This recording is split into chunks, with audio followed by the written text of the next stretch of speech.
আসসালামু আলাইকুম। পিসির ওয়ালপেপার চেঞ্জ করতে হলে প্রথমে রাইট বাটন ক্লিক করে পার্সোনালাইজ এখানে আসতে হবে। এসে ব্যাকগ্রাউন্ড এখানে পিকচার সিলেক্ট করতে হবে। আমি আমার চ্যানেলের লোগোটা এখানে সেট করব, এই জন্য ব্রাউজ থেকে আমার ডেস্কটপে রাখা আছে সানো টিপস অ্যান্ড ট্রিক্স, এরা সিলেক্ট করে চুজ পিকচার দিয়ে দিলাম।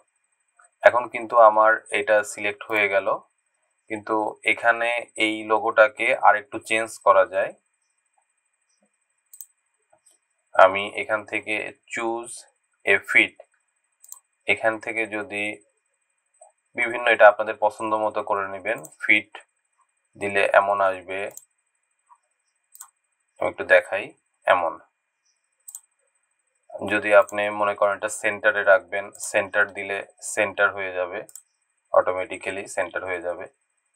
এভাবে আপনার পছন্দ মতো আমি এখানে ফিট দিয়ে রাখলাম, ব্যাস হয়ে গেল আমার ওয়ালপেপার চেঞ্জ। ধন্যবাদ।